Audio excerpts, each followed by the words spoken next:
좋아요, 구독! 서울경제신문에서 발췌한 내용입니다. 현대자동차가 2030년 글로벌 전기차 판매 목표를 200만 대로 올려잡았습니다. 현대차는 앞으로 10년 동안 전동화 분야에만 모두 36조 원을 투자할 예정인데요. 글로벌 자동차 판매 3위에 오른 기세를 전기차 시장에서도 그대로 이어간다는 방침입니다. 관련해서 전기차와 자동차 부품 섹터에서 강세가 나타나고 있습니다. 관련된 내용 자세히 짚어보겠습니다. 일단은 먼저 현대차가 새로운 전기차 전략이죠. 현대모터웨이를 공개했습니다. 테슬라가 주도하는 전기차 시장에서 영향력을 강화하겠다라는 내용을 담고 있는데요.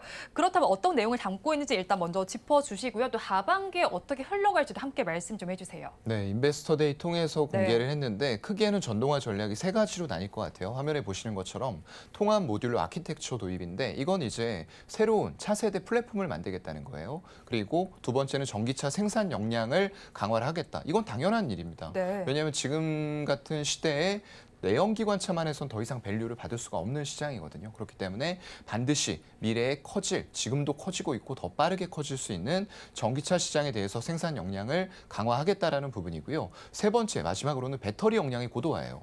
차세대 배터리를 개발하고 자체 개발한 배터리를 하이브리드 차량 이런 쪽들로 먼저 투입을 하겠다라고 하는데 이건 시간은 조금 걸릴 것 같아요. 향후 10년간 이제 9조 5천억 정도 투자가 된다라고 하는데 기존에 배터리를 만들던 회사들도 가만히 있지는 않을 거예요. 네. 당연히 그만큼 기술력, 지금 가진 기술력을 바탕으로 해서 더 고도화를 시킬 거기 때문에 이걸 전체 차량에 바로 탑재를 할 수 있을까라는 부분에 대해서는 약간은 의문이 드는 그런 부분이 있고요. 결국에는 이게 2032년까지 110조 원을 투자를 한다고 해요. 10년간 투자 계획인데 전동화에만 36조 투입을 한다라고 합니다. 그만큼 여기에 다른 분야들도 들어가겠죠. 자율주행이라던가 로보틱스, 미래항공, 수소, 소프트웨어 이런 전 분야를 통합형 미래 모빌리티 형태로 개발을 하겠다라는 부분이 이제 인베스터 데이에서 발표가 됐다라고 생각을 하시면 될 것 같고요. 여기다 이제 명명을 현대모터웨이다라고 명명을 했습니다. 네, 일단은 방금 전에 말씀해 주시면서 전동화에만 지금 36조 원 정도를 쏟아붓겠다라는 입장을 밝혔습니다. 이렇게 전기차 시장이 점점 현대차 내에서 확대가 된다면 어떤 섹터가 또 수혜를 받을 것이다라고 보실까요? 아무래도 아까 이제 전기차에 집중이 될 거는 맞는 것 같아요. 네. 하지만 그럼에도 불구하고 아까 말씀드렸던 대로 전동화에 36조고 나머지에도 또 이런 비용들이 다 들어가면서 110조 원을 채우는 거거든요. 그렇다고 하면 우리는 이제 급속도로 퍼져서 이미 어느 정도는 전기차가 시장에 퍼져 있다는 거죠. 네. 보급률이라던가 침투율 봤을 때 13에서 14%까지 올라왔어요. 이제 초기에 웬만큼 살 사람들은 샀고 그게 중국, 유럽의 수요가 뒷받침이 된 거였고요. 올해에는 미국입니다. 미국에서 이제 대형 픽업 트럭이라던가 SUV, 대형 차량 이런 것들이 팔리게 될 텐데 그런 것들 이유를 우리는 조금 생각해 봐야 될 것 같아요. 왜냐하면 이미 펄을 막 100배 받고 이렇던 초기의 성장성은 이제는 아닌 것 같아요. 네. 그렇다 보니까 여기에서 어떤 분야가 새롭게 나올 것이냐라는 분야를 봤을 때 아까 말씀드렸던 분야 중에 하나인 자율주행. 이게 결국에는 또 큰 부분을 차지할 거고요. 자율주행하면서 그 안에서 우리가 어떤 것들을 하게 될 것이냐. 당연히 이제 인포테인먼트라던가 이런 것들이 들어가게 될 거거든요. 그런 관점으로 봤을 때는 제가 전에도 이 시간에 말씀을 한번 드렸던 기업인데 모트렉스라는 기업이에요.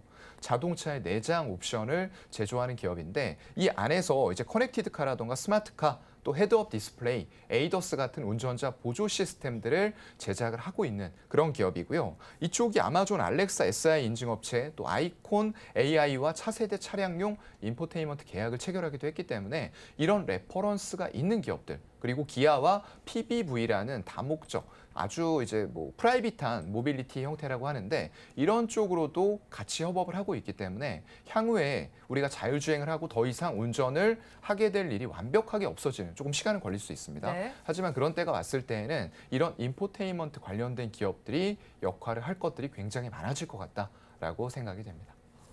네, 그렇다면 차장님 오늘 뭐 해운 쪽도 봤고 조선 쪽도 봤고요. 전기차 섹터도 살펴봤는데 이 네. 탑픽 종목은 어디에서 가지고 오셨을까요? 아무래도 지금 올해 내내를 본다라고 했을 네. 때는 지금 조선 쪽을 얘기 안 할 수가 없을 것 같아요. 조선은 제가 작년 한 3분기 실적 이제 나오기 전부터도 계속 말씀을 많이 드렸고요. HD 한국조선해양과 현대중공업을 탑픽으로 꼽는다. 라고 말씀을 많이 드렸었습니다. 물론 그 이후에 주가가 막 바로 크게 올라간 건 아니지만 우리가 관심을 가져야 될 시기는 그럴 시기라는 거죠. 조용할 때 사서 시끄러워질 때 좀 파는 전략들.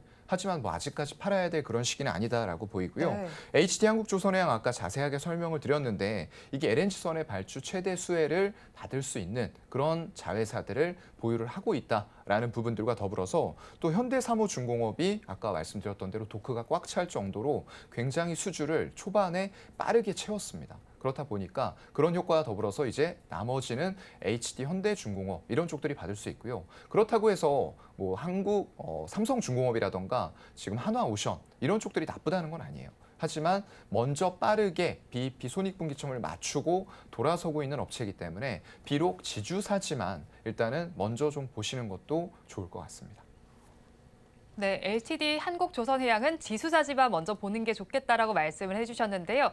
그렇다면 저희는 가격 전략은 어떻게 가져가면 좋을까요? 네, 현재가 지금 꽤 많이 올랐어요. 일봉으로 놓고 보면은 아마 사기는 쉽지 않으실 것 같아요. 네. 그래서 제가 이제 월봉상으로 이렇게 보이는 화면에서 바닥권 67,000원, 7만 원권 이런 자리가 이제 사야 되는 자리다라고 계속 말씀을 드렸고 하지만 지금도 늦지는 않았습니다. 지금부터 한 10만 5천 원까지 열어놓고 신규 매수자분들도 분할 매수 가능할 것 같고요. 손절은 한 15% 정도에서 본인의 매수 평단에서 좀 감내할 수 있는 수준으로 하시면 될 것 같고요. 목표가는 1차로 17만 원 잡은 이후에 실적 나오는 것과 개선 속도 보면서 추가 상향도 가능할 것 같습니다.